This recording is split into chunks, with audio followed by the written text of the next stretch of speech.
you have something to share about your career? Well, it's time to join us on Cosmopolitan Career with Alexander Sriwiono. Gimana Mas dengan leadernya? Antara tangga sama kulit ya. Kulit dan tangga. Ya begitulah Mas. Bener. Apakah mungkin ini bisa jadi seorang pemimpin? Kulit. 2014 pemimpin. ya jadi kulit. Jadi leader. Ya ngerti itu. Kalau lihat kualitas kekeringannya dia cocok itu Pas keringnya. rambak. Crispy ya. Crispy. Bener. Tapi ini ada satu pepatah yang bilang gini, find me now before someone else does. Asik, yang artinya. Aku Yang menggantikan desahannya Kak Iwet ya. Iya. Oh ya gimana desain? Coba. Find me now before someone else does. Iya, benar. Keresahan hatinya. Benar. Semoga Iwet bahagia di atas sana ya. Kita lagi di gedung. Berapa dia? 24. Kak Iwet desahanmu sudah bisa aku ikuti. Apa Iwet kalau ada gitu-gitu langsung Emang Kak Stani enggak? enggak. Enggak salah. Enggak, tapi tadi bengek kumat ya. Asli. Ini adalah sebuah kalimat yang disampaikan oleh Haruki Murakami ya.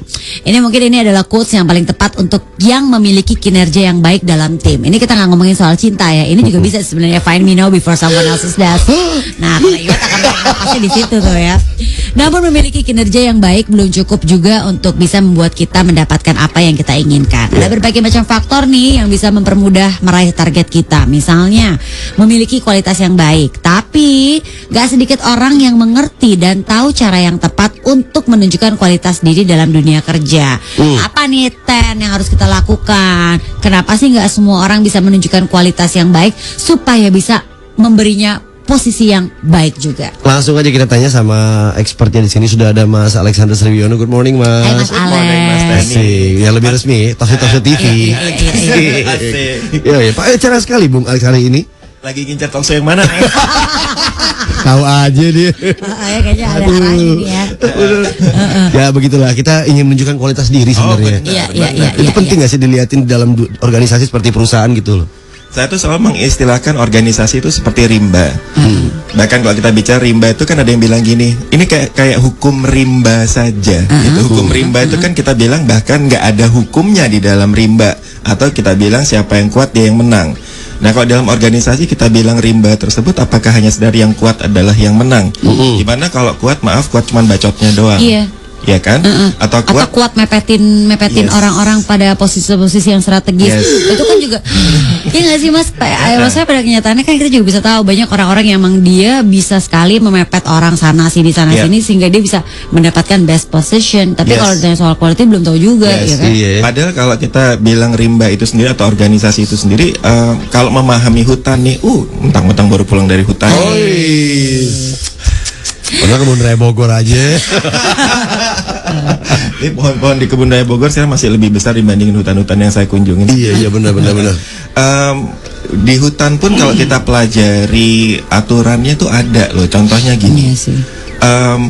Kalau sungai itu tiba-tiba keruh di dalam hutan, padahal nggak ada hujan atau nggak ada longsoran atau apapun di sekitar situ. Itu pasti ada suatu pertanda. Ada satu pertandanya apa? Yang di hulunya itu air tanahnya udah lebih kegerus karena akar-akar dari pohon-pohon yang besar di bagian hulu itu udah lebih nggak ada. Jadi air tanahnya kegerus dan masuk ke dalam sungai. Gitu. Yang kita bilang ada sesuatu yang salah nih di hulu, gitu kan? Sama kalau kita bilang di organisasi, tunggu. Ini kok kemudian hasil kerjanya atau performance-nya tambah turun, ada apa ya gitu.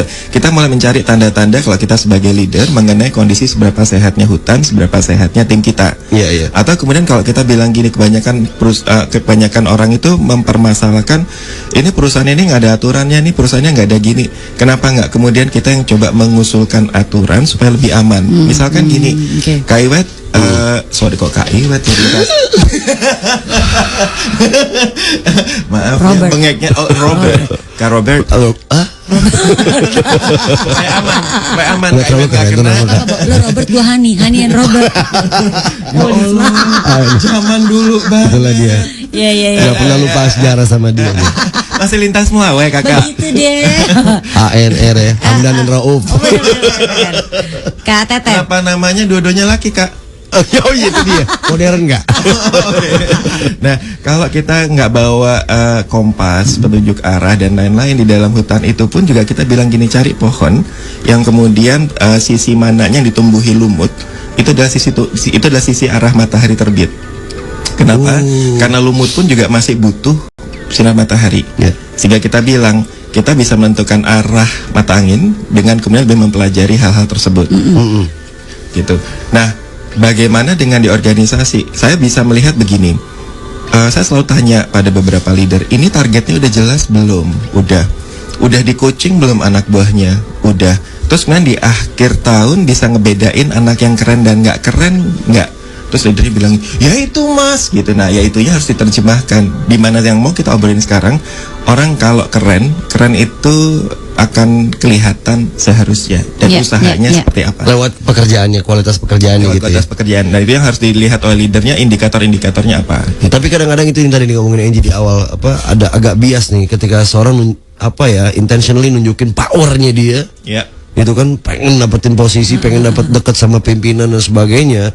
Tapi ada juga sebagian staf mungkin yang dia biasa aja hanya bekerja, tapi dia potensial gitu. Nah, kita sebagai leader gimana nih melihat orang yang kerja berkualitas, orang yang sekedar ngomong berkualitas gitu. It takes two to tango. Ini ingetan buat kita juga para leader, karena gini, kalau kemudian kita lebih termehe-mehe gara-gara anak buah lebih yang ngomongnya manis penuh dengan janji segala macam, nggak apa-apa, tetapi tinggal tambahin satu, tunjukkan buktinya, tunjukkan resultnya pada organisasi. Jangan terpancing dengan saya udah gini bu, saya udah gini pak, gini. Sudah dilakukan, sudah. Mari kita bicarakan dari apa yang kamu lakukan, hasilnya seperti apa gitu. Tetapi buat yang tadi kita bilang orangnya kerja bagus tapi nggak ngomong-ngomong, ya kita sebagai leader juga harus kasih kesempatan. Si A banyak ngomong, si B kagak pernah ngomong. Ya leader juga harus datengin juga gitu. Gimana kamu selama ini kok nggak pernah ngasih progres ke saya kan nggak tahu hasil kerja kamu gitu. Tuh jadi simbanya dipilih ART mana yang belum tentu yang banyak omongan itu yang paling bagus kualitas dirinya, mesti bagus dong, pilih-pilih anak buah. Iya, tapi kalau saya banyak diam juga nggak dipilih juga. Banyak diam, banyak tidur kalau dia mas.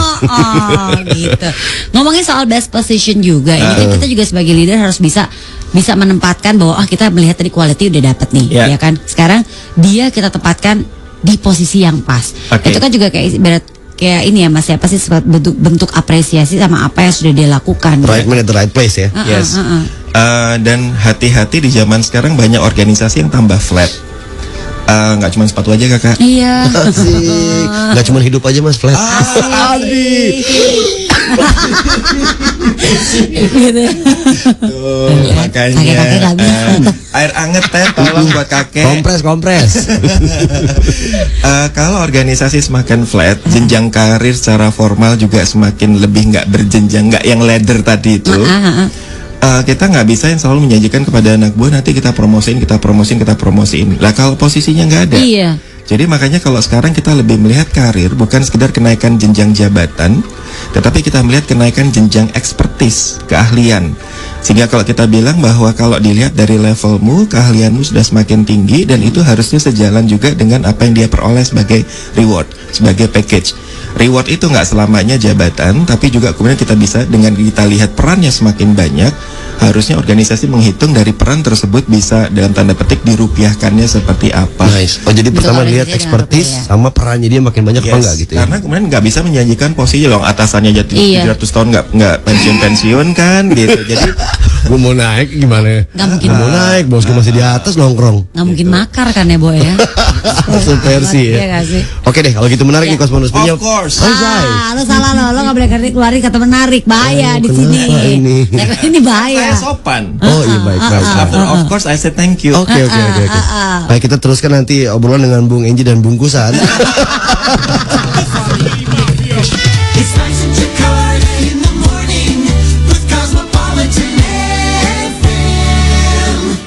Lanjut. Mas Alex, lanjut lagi kita ngomongin good quality for best position. Dan ingat pertanyaan sekarang aku jawabnya Sabtu. Aku belajar dari seks. Mas, tapi Mas yang Mas Alex lihat nih belakangan ini banyak ya orang-orang dengan kualitas yang bagus, mereka tidak mendapatkan apa ya tadi best position atau mungkin lebih ke yang tidak mendapatkan apresiasi yang setimpal gitu. Banyak, dan itu kita bicara multifaktor. Mulai dari organisasinya nggak punya sistem pengukuran yang benar, mulai dari penetapan target dan di reviewnya seperti apa, itu kita bicara sistem. Yang kedua adalah banyak yang bilang dirinya udah leader tapi nggak leader, sehingga dia tidak lebih bisa bertindak yang adil kepada timnya dia, sehingga dia tidak bisa membedakan yang best performer dan yang kemudian kita bilang yang kacau banget gitu. Itu salah kalau kita bicara justru atasannya tersebut. Berarti dan yang terakhir adalah ya si kitanya sendiri yang kemudian tidak berhasil lebih menunjukkan betapa kerennya kita itu gitu. Oke. berarti bisa jadi leadernya juga berada di posisi yang salah. Mungkin bukan salah posisinya, salah dianya sebagai orang yang di posisi itu tapi tidak menjadi leader. Nah, kalau zaman dulu nih Mas, yang saya rasakan di bekerja itu yang paling penting adalah bagaimana kedekatan kita sama pimpinan atau leader tadi. Sekalipun kita kurang pinter, tapi asal kita dekat, kita bisa naik posisi kita. Itu berlaku nggak sekarang ini dalam organisasi nih? Ini pas banget nih, pagi hari ini gue juga baca pas seseorang nih ya, yang cukup wah kok bisa begini ya. Nih, jadi gimana? Sebentar Mas, ini bertahap nih Mas, bertahap. Bisa buru-buru nggak Pak? Gak bisa. Sebentar ya, ini susah. Boleh pakai nada tunggu dulu.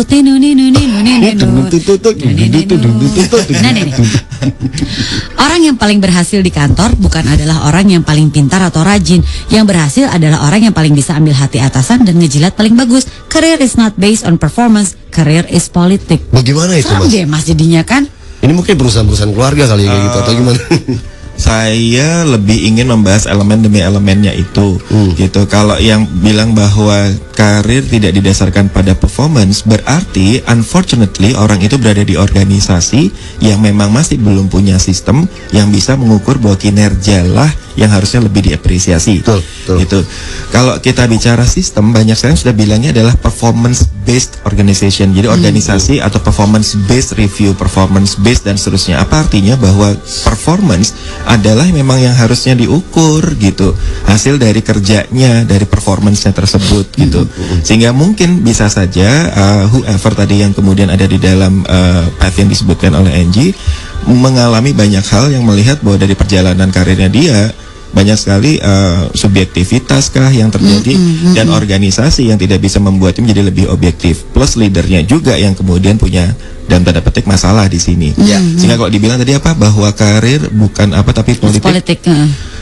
Politik, saya nggak selalu melihatnya dalam konteks negatif. Politik itu juga ada strategi di dalamnya. Ya, lebih lihat dari segi strategi. Tapi kalau aja politiknya adalah yang negatif-negatif, ya memang so sad gitu. Dan kalau kita bilang makanya kita harus pakai strategi dalam karir karena ini bukan perusahaan yang mbahmu. Dimana kalau sebagai cucu kita kan mbah pasti selalu sayang gitu. Tetapi bahwa kita pun harus nunjukin kerja yang benar gitu. Ya, di dalam satu organisasi kadang-kadang gini Mas, ada orang-orang yang tidak menyukai si staffnya itu melakukan memberikan kualitas kerja yang baik karena itu sebuah halangan buat dia. Artinya kenapa staff saya ini lebih produktif, lebih bagus, lebih excellent kerjanya dibanding saya. Kalau saya berikan kesempatan bahaya laten kayak gitu-gitu. Simpelnya adalah si staff ini memberikan ide, proposal ide yang bagus. Itu hanya nyampe di dia dan atau mungkin idenya itu diklaim ke pimpinan lebih tinggi itu idenya dia. Dan itu sedihnya banyak saya terjadi, Stan, karena biasanya kalau saya di dalam konteks organisasi itu kontaksnya pakai S. Karena sering berarti jamak. Cek kontak. Ping. Tes kontak. Pakai K. Biasanya saya ketemu dengan minimal 2-3 layer. Jadi kalau saya bertemu dengan kita bicara 3 layer ini, jadi ada yang si kakeknya, orang tuanya, anaknya tuh bahkan 4 layer cucunya, saya bisa melihat fenomena yang dikatakan oleh Steny tadi gitu. Kalau misalnya ada atasan, saya nggak bilang leader, yang kemudian lebih nge-keep kerennya anak buahnya karena dia takut dia kesalip lah, atau kemudian lebih under the shadow dari anak buahnya. Ini yang saya istilahkan sebagai tingkat kematangan organisasi dan tingkat kematangan profesional di dalamnya. Kalau tingkat kematangan organisasi harusnya membuat bahwa hal-hal itu nggak terjadi. Kenapa? Karena kita bicara succession plan. Semakin anak buah lu keren nih Stan, ya kitanya harus lebih keren lagi. Sehingga prosesnya gitu ya, menjadi sangat dinamis. Kenapa? Karena kalau misalnya kita keren, kita juga naik lagi kan. Bahwa anak buah naik, ya kitanya juga naik. Tapi kalau kitanya lebih insecure, dengan bahwa kalau anak buah gue naik, gue apa kabar, ya berarti lu nya kagak naik-naik emang. Emang kualitasnya di situ. Dan itu yang justru banyak sekali yang kita lihat leader-leader nggak keren. Baik, kita masih ngobrol bareng Mas Alexander Sriwiono seputar bagaimana memberikan kesempatan buat staf kita untuk maju gitu ya, nunjukin kualitas yang terbaik. Ini ada pertanyaan. Bisa berada di posisi atau menepati posisi yang pas, Bo. Betul sekali. Tadi indikatornya adalah kita jangan hanya memberikan jabatan, tapi biarkan dia melakukan peran-peran yang banyak. Peran yang banyak gitu yang paling penting ya. Dan ekspertisnya dia juga meningkat. Baru kita berikan panggungnya gitu ya. Ini ada pertanyaan dari beberapa teman-teman nih, Mas. Hari Ponco, good morning Mas Alex. Pernah ada satu departemen head saya tanya, Pak, bagaimana dengan ikhlas tapi berharap? Ikhlas tapi berharap, itu boleh nggak nih kira-kira? Ikhlas tapi berharap. Gimana sih ikhlas berharap? Saya kemarin baru belajar perbedaan antara hope and expect. Hope itu adalah kita sebagai manusia wajar untuk kita bilang berharap. Tetapi kalau expect itu seakan-akan kita sudah lebih yakin akan hasilnya. Gitu. Sementara kalau hope ya kita sudah yang paling gampang adalah gini, ikhtiar dan ikhlaskan. Tetapi kalau kemudian yang expect adalah pada saat dia melakukan ikhtiar, dia sudah seakan-akan bisa menyimpulkan hasilnya. Ini kayaknya dapat nih, ini kayaknya dapat nih. Itu adalah expect. Kalau hope adalah mudah-mudahan dapat. Berarti ya kan? Ya, mengutip sedikit perkataan si Mayor New York Rudy Giuliani katanya, hope is not a strategy gitu ya. Jadi harus ditunjukkan lewat satu perjuangan yang keras gitu ya. Gitu. Tetapi bahwa hope itu manusiawi, sesudah kita berikhtiar, sudah kita berjuang gitu, kita berharap itu boleh. Tetapi bahwa yang lebih sakit adalah kalau orang expect. Gitu, karena dia seakan-akan udah yakin pada hasilnya gitu. Itu yang buat saya titipan satu lagi. Kalau orang udah melakukan yang terbaik dan di tempat itu dia ternyata nggak punya good boss, which is bukan leader yang bagus, dan organisasinya nggak keren dalam arti lebih tidak bisa membedakan yang good performer dan tidak. Jangan sampai kemudian setahun, 2 tahun, 3 tahun, 5 tahunnya kita terbuang begitu saja karena kita nggak melakukan sesuatu apapun. Yang kemudian orang bilang gini, ya nggak heran lu nya juga kagak keren. Terus dia bilang, ya gue nggak keren gara-gara atasan gue nggak keren dan organisasinya nggak keren gitu kan. Jadi lingkaran setan kan. Sementara kalau dia melakukan yang terbaik setiap saat, walaupun dia nggak dilihat oleh atasannya yang nggak keren itu, tapi dirinya kemudian akan lebih keren dan kerennya ya seperti istilahnya si Murakami tadi, find me now before someone else does. Oke. Gitu. Nih, V juga bertanya, minta tipsnya dong Mas Alex untuk menjadi good quality for best position gitu. Buat saya ada 2 tips praktisnya. Yang pertama adalah istilah do your best itu diistilahkan sebagai do the extra miles. Pahamin dulu yang paling ditargetkan ke kita itu apa dengan peran kita. Kalau kemudian kita mau yang lebih muncul dan terlihat, lakukan extra mile bukan sekedar untuk mau dipuji atau kemudian dinaikin jabatan dan seterusnya, tapi kita men-stretch diri kita supaya kita bisa lebih majunya dengan kita bilang kalau 1 tahun orang geraknya 3 langkah, gue 1 tahun gue mau 4 langkah. Kalau toh kemudian di organisasi ini gue dihargainya masih 2 langkah, apakah kemudian karena 3 atau 4 langkahnya gue gaungnya belum kedengeran ya? Itu step pertama. Yang step kedua, udah kok gaungnya udah kedengeran, tapi kemudian memang lebih nggak diapresiasi. Tapi kitanya kan udah maju 4 langkah tuh. Sama lagi, someone else does. Itu kita bilang apakah kemudian orang lain bisa lebih melihatnya? Kita bicara fair-fairan aja. Oleh sebab itu kalau kita bilang beberapa atasan yang nggak keren dan anak buahnya yang keren-keren keluar, something wrong with that boss. Nih ada lagi nih satu istilah nih Mas. Ini kenyataan, tapi dia bilang ini kejadian gitu kayak misalnya, udahlah nggak mungkin lo mengincar posisi itu seberapa hebatnya lo, karena lo lahir dari ras yang berbeda. Karena cenderung pimpinan kita hanya memilih ras-ras yang tertentu gitu misalnya. Di beberapa organisasi yang bila situasi diskriminasi masih terjadi, saya nggak menutup diri bahwa itu bisa saja di beberapa tempat masih terjadi. Pilihan semua kembali di kita. Seberapa kemudian kita bisa dalam tanda petik menjadi korban diskriminasi atau tidak, dan apakah kemudian kaki kita lebih terikat atau tidak. That's the clue gitu. Kalau sehingga buat kita, kalau if you are that good gitu. saya nggak mau membawa istilah ke arah khotbah, tetapi kalau misalnya buah atau biji itu jatuhnya di tempat yang benar, dia kan tumbuh dengan benar kan. Iya. Tapi pertanyakan dulu, apakah kita menjadi bibit yang benar juga untuk bisa jadi tumbuh jadi pohon yang benar? Jangan hanya sekedar nyalahin tanahnya. Iya, Tapi iya, kalau iya. tanahnya Kita bibit emang yang bagus juga nggak, gitu exactly. ya? Tapi kalau memang tanahnya yang tadi kita Iya, iya. bilang banyak diskriminasi dan lain-lain, padahal kita adalah bibitnya bagus, then find the new land. Kalau Oke, benar kalau ada juga orang tuh. yang menyalahkan Iya. juga gini, peraturan perusahaan gue nih yang buat gue juga jadinya nggak bisa maju. Culture ya mungkin ya. Kalau peraturan, bila itu terjadi sebagai sebuah peraturan, saya lagi berpikir peraturan macam apa ya? Karena pasti harusnya peraturan dibuat untuk hasil yang baik. Iya. Mungkin culture di mana kemudian lebih ada pilih kasih. Seperti tadi juga tadi Stanley bilangnya mungkin Exactly, masih diskriminasi diskriminasi, itu, iya. siapa yang dekat, itu Iya, kita iya. bilang lebih culture. Siapa Oke. dekat dia dapat ya, betul bukan siapa cepat dia dapat ya. Siapa dekat? Oh Iya, bagus Bo, tuh. siapa dekat dia dapat. Oh siapa dekat dia dapat. Dia bilang bagus, bilang thank you dong. Of course. Oh, nggak hanya menarik sekarang bagus juga of course kayak. Iya Semua dong. bentuk apresiasi harus kita apresiasi ulang. Oke, menarik sekali ya bahasan ini ya. Oh, sampai meremlek begitu. Apakah ini kata terakhir Kakak Teddy? Belum, kita masih punya satu kesempatan satu lagi lagi. buat Cosmoners juga. Seru. Kalau mau bertanya masih bisa. Boleh. Jangan lupa mention langsung aja Twitter kita Ya, ya. terutama yang lagi punya ya sedikit kendala atau masalah nih, mau naik posisinya tertahan terus karena ada beberapa hal gitu ya. Icuk terjaga, saudara-saudara. Icuk apakah salah langkah? Baik, kita teruskan perjalanan kita Cosmoners. Kita mau ngucapin selamat pagi dulu nih buat Dennis. Koko Dennis lagi dengerin kita. Oh, Den. Katanya pas banget ini topiknya. Oh, lagi siap menjadi pas leader ini nih Kak keren. Dennis nih. Mas Alex, Aduh. salam untuk Kak Steny sama Mas Alex dari Waalaikumsalam, Dennis. Koko Hai Dennis. Dennis. Gitu. Ini ada pertanyaan nih, kita Iya, tanya boleh, kali boleh. ya. Hah? Bagaimana men-challenge tim yang dominan dan tidak passionate? Sorry, dormant. Gimana? Salah baca saya. Bagaimana men-challenge tim yang dormant dan tidak passionate?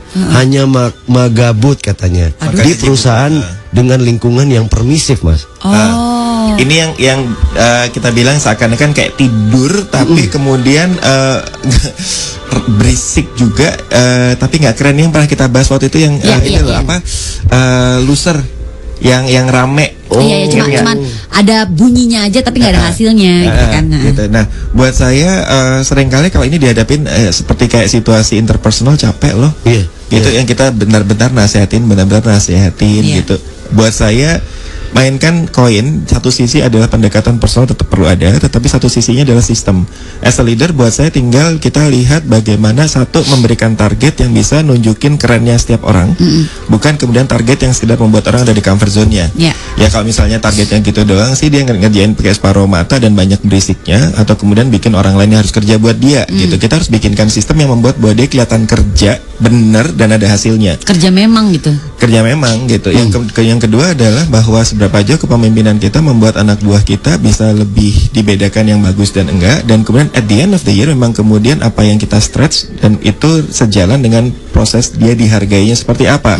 Apakah dipromosikan atau kemudian reward dan lain-lain. Itu yang buat saya memang tantangan terbesar sebagai leader. Cuman sekarang kita ngomongin leadernya dikit yuk. Yuk. Boleh. Kalau kita bicara tadi Murakami di awalnya bilang tadi kalimatnya apa Ji? Find me now. Find me now or Before someone else does. Sehingga kalau kita bilang sekarang si atasan udah punya posisi, tetapi seberapa jauh dia find him or herself dulu sebelum anak buahnya menemukan kebobrokannya dia. Pahami seberapa bobroknya kita. Ya saya nggak mau pakai istilah ekstrim deh, seberapa nggak bagusnya kita di posisi kita, karena posisi kita tuh impactnya banyak loh. Di akhir-akhir ini saya banyak sekali ketemu orang punya posisi tinggi, Iya. tapi egonya tinggi banget, tapi skillnya nggak banget, Ji. Saya kita bilang entah yang salah di mana, entah yang ketipeng di mana, ketipunya di mana, apakah yang merekrut dia, yang di level presidirnya atau organisasi butanya seperti apa saya nggak ngerti. Di posisi sekritikal itu kalau nggak keren plus egonya tinggi, dampaknya kemana-mana. Bukan apa-apa.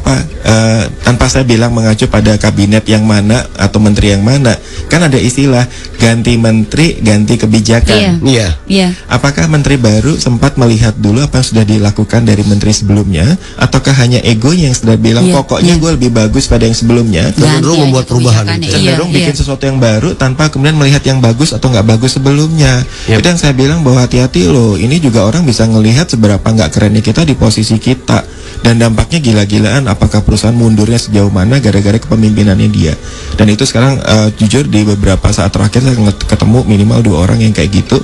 Cuman masalahnya powernya gede. Powernya gede di posisi yang kritikal, dan akhirnya kita bilang gini, kalau kita punya pilihan, kita nggak akan kerja sama dia gitu. Dan kalau misalnya saya memilih untuk nggak kerja sama dengan dia, nggak apa-apa daripada tangan saya ikut berdarah. Tapi cuma saya bayangin kalau anak buahnya apa kabar ya, punya atasan yang nggak keren. Aduh, mati. Ini lucu banget loh. Saya sering nanya Mas ya, ke teman-teman yang quit dari perusahaannya gitu. Kenapa sih? Dulu kan zaman dulu kan kita, ya udah quit aja kalau nggak suka gini.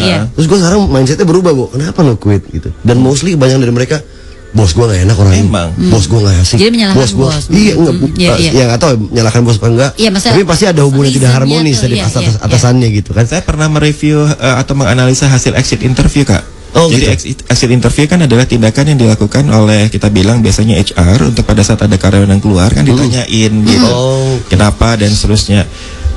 Saya bisa dari 3 organisasi yang saya review hasilnya, dari 3 industri berbeda, orang bergabung di perusahaan itu karena 2 hal. Satu, karena namanya organisasi. 2, karena package yang diterima.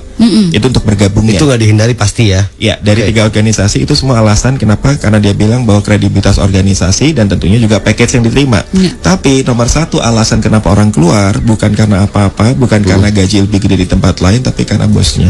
Selesai, udah. Seringnya karena itu. Mungkin kalau ditelusuri lagi kenapa tuh? Karena mungkin nggak ada kesempatan untuk maju karena bosnya menghalangi, atau mungkin bosnya banyak hal. Cuman kalau dari 10, pada saat saya melihat, saya coba cross check data kualitatif dengan bosnya siapa dan anak buahnya seperti apa. 4 diantaranya memang karena anaknya nggak keren, nggak bisa nunjukkan kerennya seperti apa. Itu 4 diantaranya. Tapi 6 diantaranya karena kemudian atasannya nggak keren. Padahal harusnya seperti teori orang tua tadi ya. Kalau anaknya dikasih panggung, maju bagus, bikin orang seneng kan dia juga bangga ya. Cuman bedanya orang tua dengan leader, pada saat orang tua punya anak, otomatis dia menjadi orang tua. Pertanyaannya memang sekedar apakah dia orang tua yang baik. Dan seorang leader sama, pada saat dia punya anak buah, dia jadi atasan, tapi belum tentu leader yang baik. Oke, double check dulu berarti ya. Ini menarik sekali nih. Of course. Lo langsung aja. Ini menarik sekali, of course. Langsung dong, lo langsung aja. Oke, ini menarik sekali, of course. Terima kasih. Udah gitu balik aja terima langsung. kasih. Wah, seru sekali nih. Sedikit kesimpulan. Oke, ini ada koreksi sedikit. Sorry maaf, nih sedikit koreksi. Stan, bukannya International Mother's Day itu emang di bulan Mei? Aduh, mohon maaf saya nggak tahu, tapi saya akan cari tahu Susi ya. Jadi bulan Mei ini International Mother's Day katanya. Benar. Mana sih mother nggak tahu? Gue kan father, Bob. Father figure. Beda lah tuh rubah. Yuk kita wrap up sedikit ya, Mas Alex, silakan. Wrap up. Thank you. Silakan. Bagaimana? Paling enak ya. Kalau nggak jelas deh bagaimana. Jadi begini Kosmonaut. Boleh diulang pertanyaannya. Jadi begini Kosmonaut, silakan Mas. Good quality for best position. Kalau kita keren, harusnya kita juga dapat posisi yang bagus. Tapi itu hukum yang kita bilang di alam yang sebenarnya jarang terjadi, atau nggak mestinya, nggak mutlak terjadi. That's my point. Gimana supaya itu lebih bisa dikondisikan, tunjukin kerennya kita, terutama kalau kemudian organisasi dan atasan kita nggak keren. Berarti kita harus double effort lagi. Tapi titipan juga biar nggak makan hati. Pada saat kita berusaha untuk menjadi lebih keren, sebetulnya sih ujung-ujungnya sebab self respect ya. Apakah kemudian lebih, I know jabatan for some people penting, I know kemudian juga diikuti dengan duit is also important for some people. Tapi kalau dibalik dulu, when you respect yourself, pada saat organisasi nggak keren, atasan nggak keren, dan kita tidak bisa mengkerenkan diri kita, are we going to respect ourselves? I don't think so. Tapi kalau kemudian kita dengan bahwa no matter what situasinya, dan kita berusaha lebih keren, yang seperti katakan Murakami di awal, find me now before someone else does. Gitu. Ujung-ujungnya itu aja, karena dengan respect pada diri sendiri membuat kita jadi terus lebih keren gitu. Kalau saya motivasi tim cuma simpel aja sih, lo kerja terbaik buat diri lo sendiri. Karena lo bagus, lo akan ditemuin lo siapapun, nggak hanya gue, tapi klien lo akan ambil lo, dan lo akan dihargai 2, 3, 4 kali lipat lebih besar, tergantung bagaimana pekerjaan lo itu, achievement lo tadi gitu. Jadi begitu dia diambil moral, gue sedih Kak. Kenapa gue ngomong gitu ya? Tapi kan dinamis, nanti kakak sudah biasa membuat dia lebih maju lagi, rezekinya di atas Kak. Amin. Ini menarik sekali obrolannya loh Mas. Of course. Alhamdulillah. Oke, baik. Terima kasih Mas Alex. Daily Maning lagi sibuk apa nih? Lagi mau outing ke Deli Minang. Oke, ke Padang. Mau juga punya lu. Alhamdulillah. Brands di sana. Iya. Deli Minang. Deli Minang. Oke. Deli Muning nggak, Ban? Enggak Nggak Deli. ada, Nggak ada. nggak Cuma ada. ada dua. Deli Mining, Deli Maning sama Deli Minang.